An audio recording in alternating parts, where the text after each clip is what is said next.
मेरे साथ साथ ड्रॉ करेंगे।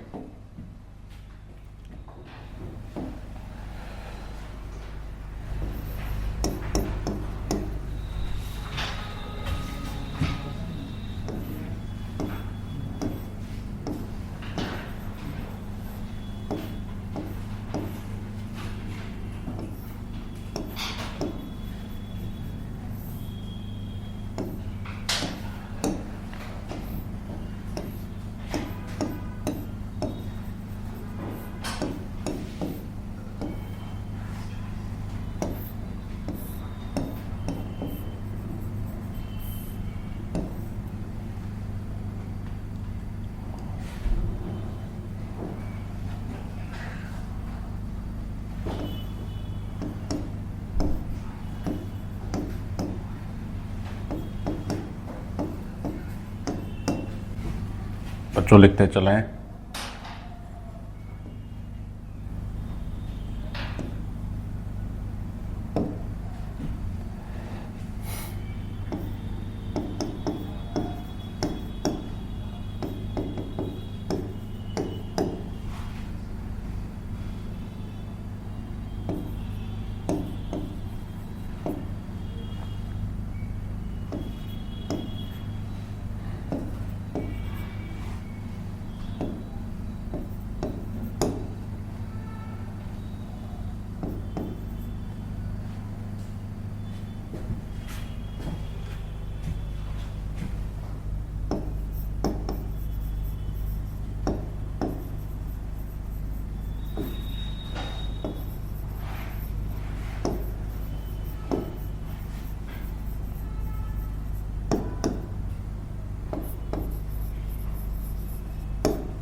बच्चों शुरू कर रहे हैं। एक ये बेसिक आरसी सर्किट है और इस सर्किट में पूछ रहे हैं कि अगर स्टेडी स्टेट आ जाए तो बताइए कि जो कैपेसिटर की प्लेट्स हैं उन पर कितना चार्ज रहेगा। ठीक है, तो अब देखिए ऐसे क्वेश्चन हम लोग ऑलरेडी कर चुके हैं। इसका साइज थोड़ा बड़ा है, इसमें कैपेसिटर की संख्या ज़्यादा है और कई सारे रेजिस्टेंस हैं, तो थोड़ा सा एक बार इसको करने से हमारी जो इसकी समझ है वो थोड़ी सी और शार्प हो जाएगी।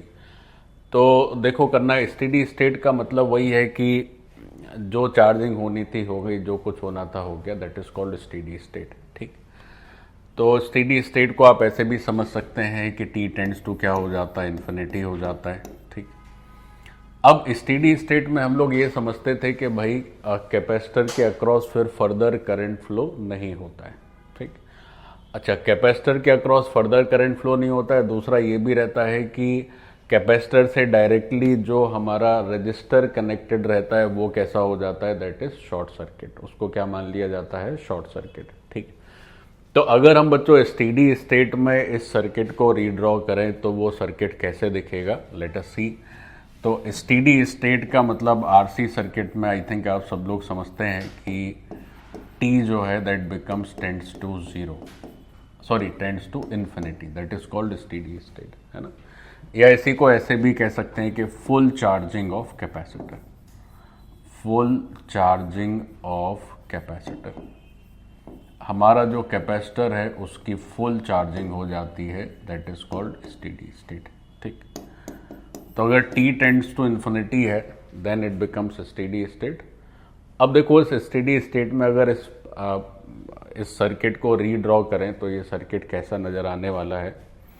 बच्चों गौर करिए, तो मैं थोड़ा सा ऊपर शिफ्ट करूंगा ताकि नीचे जगह मिल जाए।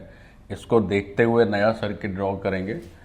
तो देखो सबसे ऊपर वाली जो ब्रांच है उस ब्रांच में हम क्या कर रहे हैं कि अपना जो रजिस्टर है उसको सिंपली एक वायर से रिप्लेस कर दिया हमने, चूंकि वो हो गया हमारा शॉर्ट सर्किट। ठीक है, अच्छा अब ये बात ध्यान रखेंगे कि इसमें तो कोई कैपेसिटर तो है नहीं जिसके चार्जिंग की बात हो, ये तो नॉर्मल एक रजिस्टर है, तो ये तो जैसा है वैसा ही रहेगा।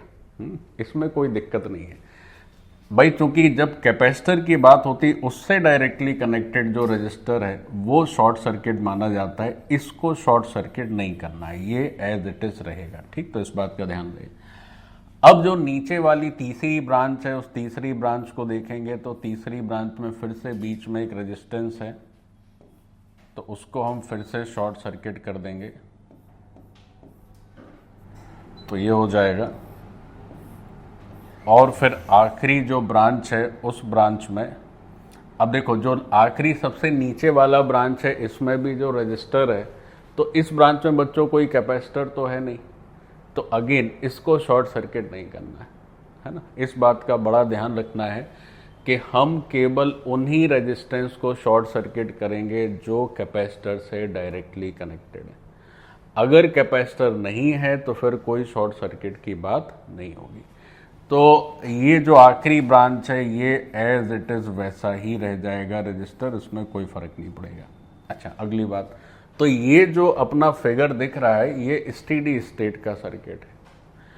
अब इस स्टेडी स्टेट के सर्किट में अगर आप थोड़ा गौर करें तो देखो क्या दिखेगा, ये है 4 वोल्ट्स। ठीक, अच्छा, फिर उसके बाद क्या है कि अब जैसे हमने यहाँ से करंट, चूंकि ये बैटरी के लगी हुई है तो एक करंट निश्चित तौर पे फ्लो करेगी, लेकिन अब ये जो करंट है वो यहाँ नहीं जाएगी, क्योंकि ये तो जो करंट जानी थी जा चुकी, जितना चार्ज होना था हो गया। अब कैपेसिटर चूंकि फुली चार्ज है तो फर्दर चार्जिंग का स्कोप यहाँ पर ख़त्म हो गया। तो फर्दर अगर कोई स्कोप नहीं है चार्जिंग का तो फिर ये आई का आई ही रहेगा, इस जंक्शन पर कोई भी करंट का बाइफर्केशन नहीं होना है, ये सीधा चला जाएगा। अच्छा, फिर वैसे ही सबसे ऊपर वाली जो ब्रांच है इसमें भी कोई करंट नहीं जानी है, क्योंकि यहाँ भी कैपेसिटर में जो चार्ज होना था हो गया है। तो ये जो आई है वो कंप्लीट 100% आई यहाँ से निकल के यहाँ से होता हुआ और ये आई और इस तरह से ये आ जाएगा लाइक दिस।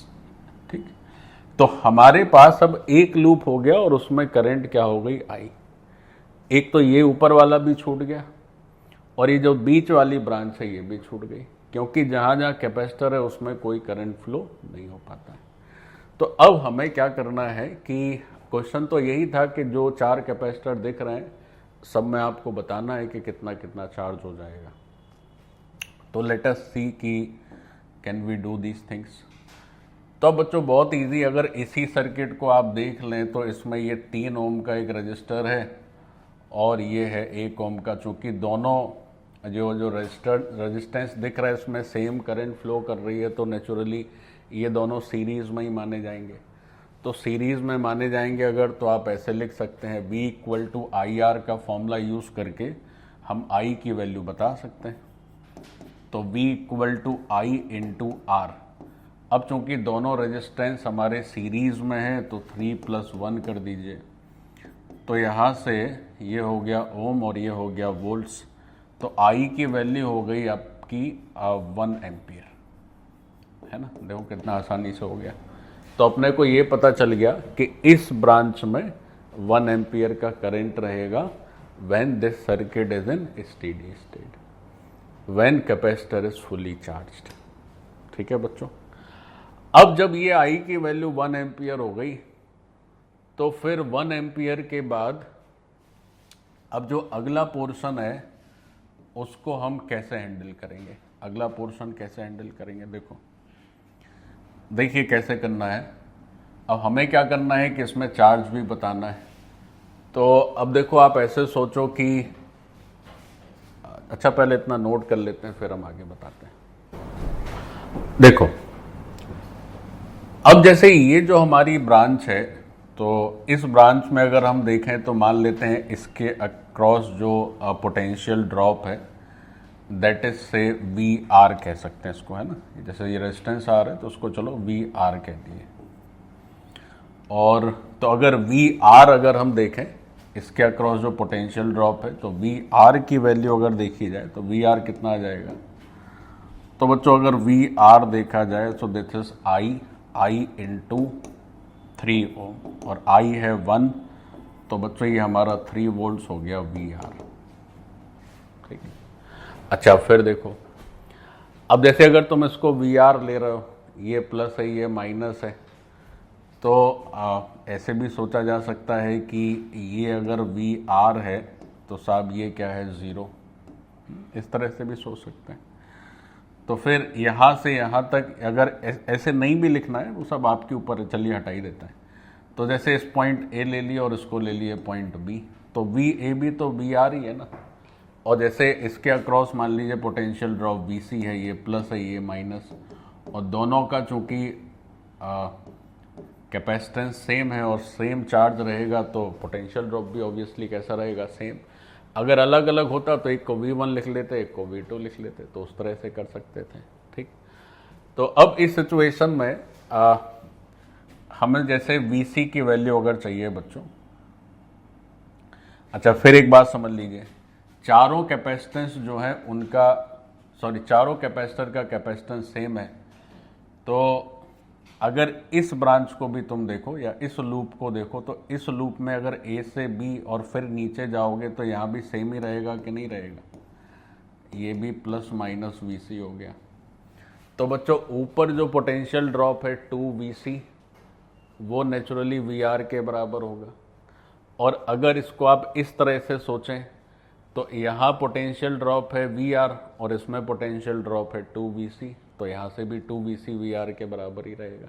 ठीक है, तो फिर अगला जो कैलकुलेशन वाला पार्ट आएगा तो उसमें हम लिखेंगे कि साहब जो 2Vc है that is equal to Vr, तो Vc की वैल्यू कितनी हो गई, Vr बटे 2, तो Vc हो गया 3/2 वोल्ट्स। ठीक है, Vc हो गया 3/2 वोल्ट्स। अब Vc की वैल्यू हो गई 3/2 वोल्ट्स, तो अब अपने को क्या करना है कि Vc के बाद जो है चार्ज चाहिए था। अब तो चार्ज तो बहुत इजी है, चूंकि 2 माइक्रोफेरेड इसका कैपेसिटेंस है, तो फिर अगला फॉर्मूला क्या हो जाएगा, Q is equal to C into Vc। तो C कितना है, 2 है, और Vc है 3/2, सो दिस इज 3 माइक्रोकूलम्स। माइक्रोकूलम्स इसलिए लिख दिए क्योंकि ये जो है वो माइक्रोफेरेड में और ये है वोल्ट्स में, तो एक 10⁻⁻⁶ का फैक्टर तो आएगा ही आएगा। तो जब हम Q इक्वल टू CV लिखेंगे तो C है 2 और V है 3/2, सो दिस बिकम्स 3 माइक्रोकूलम्स। तो इस तरह से क्या हो गया, अपना Q का वैल्यू हो गया। और चारों कैपेसिटर में सेम ही रहेगा Q। 4 कैपेसिटर हैं और चारों में जो Q का वैल्यू रहेगा that is exactly same. So this part is done. तो इस तरह से हम अपने आंसर्स कर सकते हैं। बच्चों देखो ये समझ लिए, तो उसमें स्टेडी स्टेट में चार्ज पता चल गया कैपेसिटर के अक्रॉस। अच्छा स्टेडी स्टेट में चार्ज बताइए, इसकी जगह ये भी पूछ सकते हैं कि कैपेसिटर की प्लेट्स पे मैक्सिमम चार्ज बताइए। तो जो चार्ज स्टेडी स्टेट में होगा वही तो मैक्सिमम चार्ज होगा कि नहीं होगा। तो ऐसे भी क्वेश्चन पूछा जा सकता है, तो आप इस बात को भी ऐड कर लें कि ये वैसे ये सब हम लोग ऑलरेडी कर चुके हैं कई बार, बट एक बार और लिख लीजिए। तो charge over plates of capacitor in steady state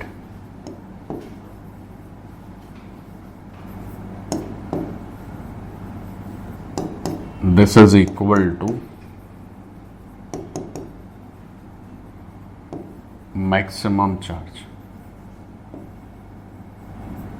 over capacitor plates।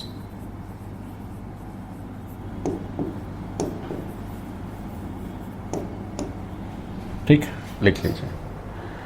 Capacitor की प्लेट्स के ऊपर जो चार्ज होगा स्टेडी स्टेट में, वो क्या होगा, वो मैक्सिमम चार्ज के बराबर होता है। ठीक, so now let us draw another question, और आप प्रयास करिए कि इसको अपने आप कर पाएं। तो मैं बनाए देता हूँ एक सर्किट, RC सर्किट, और आपको अपने आप करना है बच्चों, 2-3 मिनट का समय ले लीजिए। So let's draw like this. दो रेजिस्टेंस ड्रॉ कर दिए, एक तीसरा इधर ड्रॉ कर दिया, एक तीसरा कैपेसिटर लगा दिया।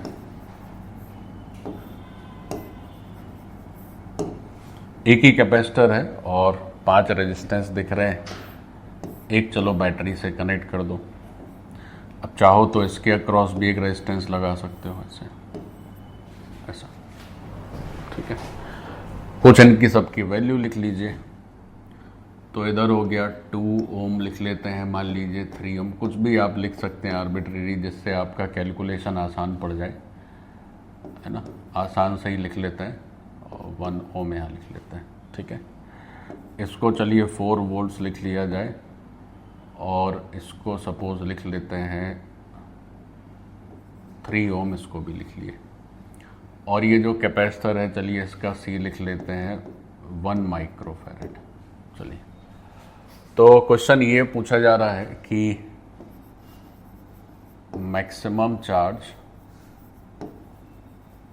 Over capacitor plates.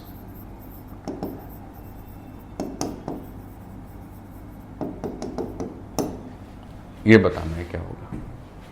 तो देखो, ये एक बहुत ही फंडामेंटल क्वेश्चन ही है, बट इसको करने से थोड़ा और आरसी सर्किट को आप समझने में आपको मदद मिलेगी। तो यहाँ पे पूछ रहे हैं कि ये ओवरऑल एक सर्किट दिया है, इसमें जो कैपेसिटर तो चूंकि हमने एक ही लगाया है, तो जो एक कैपेसिटर है इसके ऊपर जो मैक्सिमम चार्ज है सो आपको बताना है। इस पर क्वेश्चन मार्क है और इसको सॉल्व करना है। तो इसको कैसे सॉल्व करेंगे, सो लेट अस सी। आपके पास 5 मिनट का समय है बच्चों, इसको चलो सॉल्व करते हैं। देखो क्या है। तो बात हुई कि साहब मैक्सिमम चार्ज बताना है, तो सबसे पहले तो हमें ये समझ जाना चाहिए मैक्सिमम चार्ज का मतलब स्टेडी स्टेट की बात हो रही है। तो सबसे पहली लाइन या हमारे मन में या कॉपी में यही आनी चाहिए कि maximum charge over capacitor plate. तो इसका मतलब क्या है, तो इसका मतलब है स्टेडी स्टेट। और स्टेडी स्टेट का मतलब क्या है कि जो चार्ज होना था हो चुका है, ठीक। अब जैसे ये जो ब्रांच है जिसमें आप कैपेसिटर देख रहे हैं, तो इस ब्रांच में क्या होगा, फिर करंट नहीं जाएगा और हमारा जो रजिस्टर है वो शॉर्ट सर्किट हो जाएगा। तो अगर स्टेडी स्टेट में हम इस सर्किट को रीड्रॉ करेंगे तो ये कैसा नजर आएगा, देखो। अच्छा, जिस ब्रांच में कैपेसिटर नहीं है उसमें रजिस्टर पे कोई आंच नहीं आएगी, वो जैसा है वैसा ही रहेगा। तो ऐसे,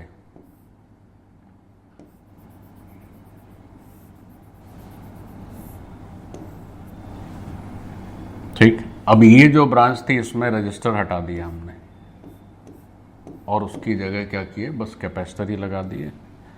अच्छा, ये बैटरी के साथ जो रेजिस्टेंस है इसमें भी कोई दिक्कत नहीं है, ये भी एज इट इज रहेगा। तो बस क्या हुआ कि कैपेसिटर से जो रेजिस्टेंस डायरेक्टली कनेक्टेड था वो रेजिस्टेंस हट गया, वो हो गया शॉर्ट सर्किट।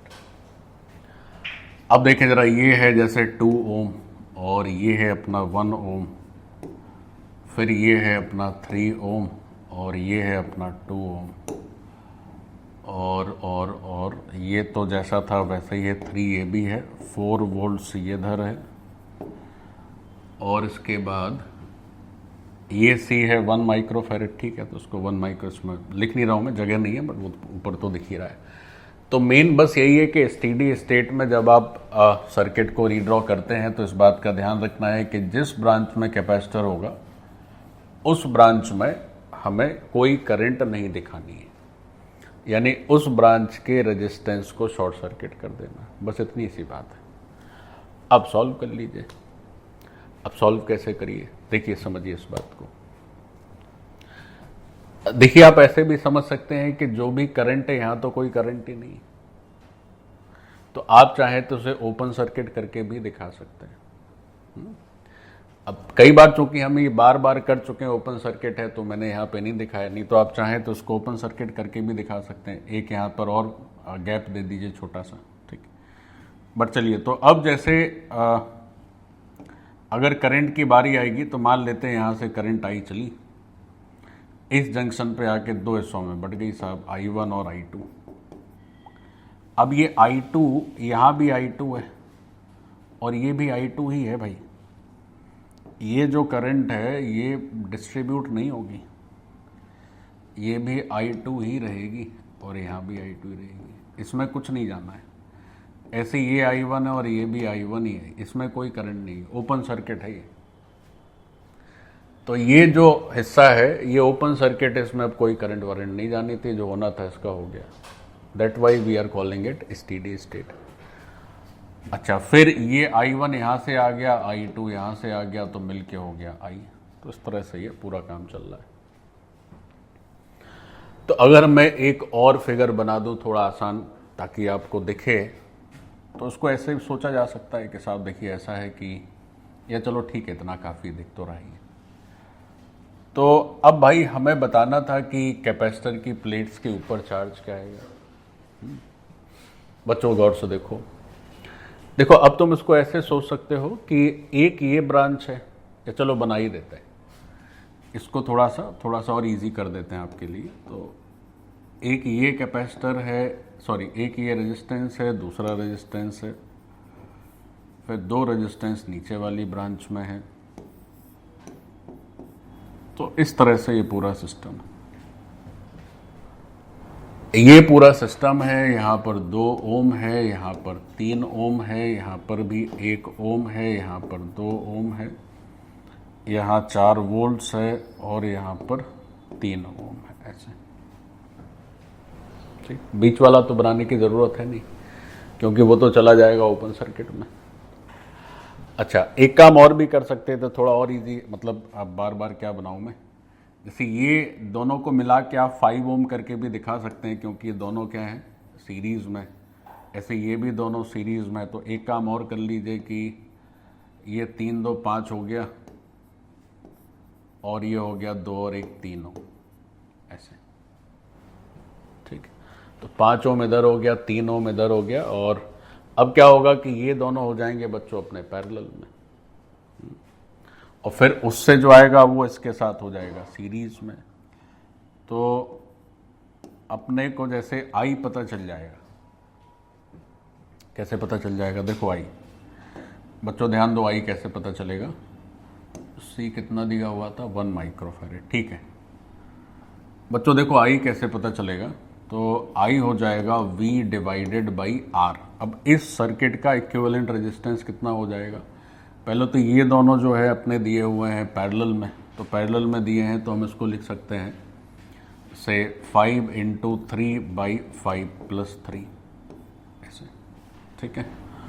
और ये है सीरीज में तो +3।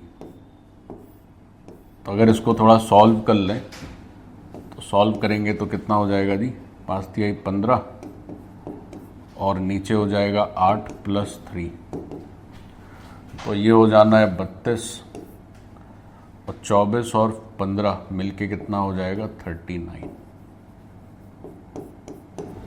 सो this is the total current I। अब यही पूछ सकते थे कि साहब बताइए कि इस रेजिस्टेंस से क्या करंट गुजर रहा है, या इस रेजिस्टेंस क्या क्रॉस वोल्टेज ड्रॉप क्या है फाइनल जब स्टेडी स्टेट आ जाए, कुछ भी पूछ सकते हैं। अब देखो बच्चों, जैसे हमें चार्ज बताना था, थोड़ा जरा देखें कि आप कैसे इसको अप्रोच करेंगे। हमें बताना था इस कैपेसिटर के अक्रॉस कितना चार्ज है, तो और इसका क्या दिया हुआ है, इसका कैपेसिटेंस दिया है 1 माइक्रोफैरेड, तो Q = C × V लिखते हैं। तो आप ऐसे सोचें कि अगर हमें इसके अक्रॉस पोटेंशियल ड्रॉप पता चल जाए तो फिर क्या होगा कि हम चार्ज भी बता सकते हैं C × V करके। तो मतलब इस कैपेसिटर के अक्रॉस अपने को पोटेंशियल ड्रॉप चाहिए, this is the whole thing that to be done, ठीक। तो पोटेंशियल ड्रॉप अब कैसे आएगा, तो देखो कैसे आएगा। तो जैसे हमने कहा कि साहब ये है प्लस, ये है माइनस, इसको लिख लेते हैं V1 और प्लस माइनस इसको लिख लेते हैं V2। अच्छा, एक चीज़ और देख लो कि क्या हम अगर I1 और I2 की वैल्यू निकाल पा रहे हैं यहाँ से, देखो जरा, क्या हम I1 और I2 बता सकते हैं? बता सकते हैं। कैसे बता सकते हैं, समझो। जैसे हमारा ये जो ऊपर वाला ब्रांच है, इससे करंट जो जा रही है दैट इज I2 और यहाँ से जा रही है I1। तो I1 और I2 भी बताया जा सकता है इजीली। कैसे बच्चों, सीखो।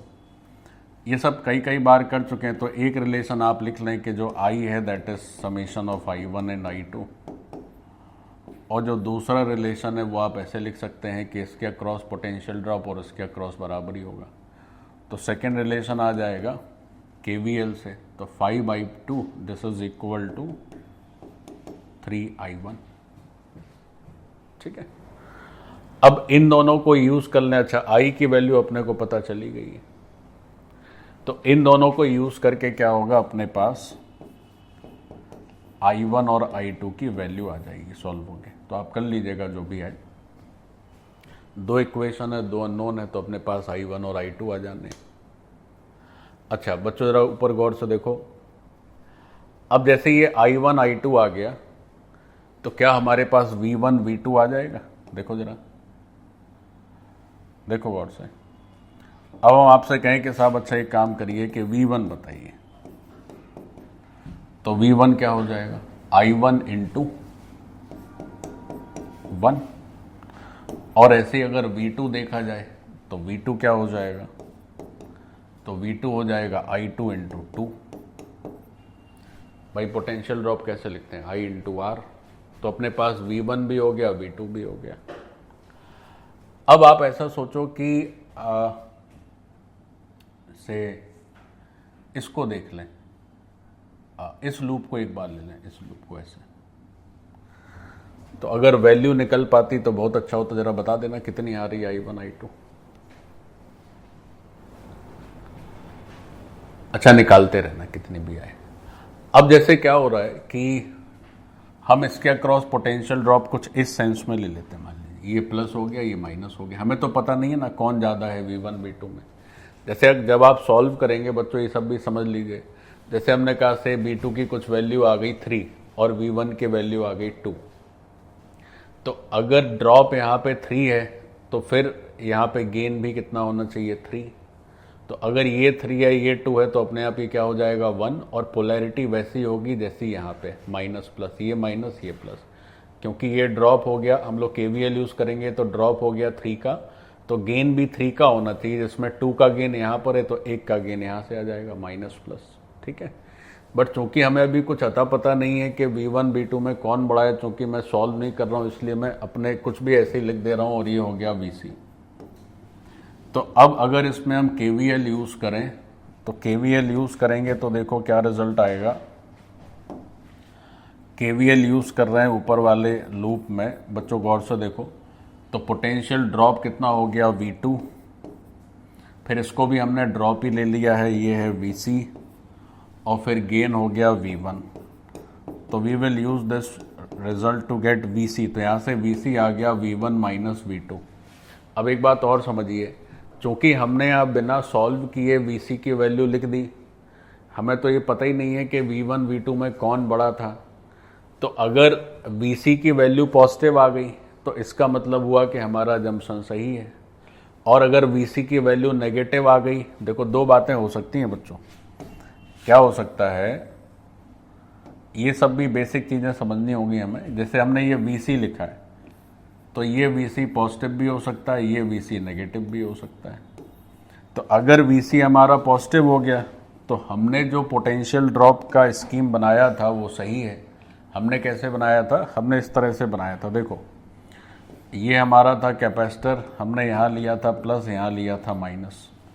और अगर नेगेटिव आ गया तो इसका मतलब जो सही स्कीम है वो कैसी है, ये माइनस ये प्लस ये VC, ऐसे।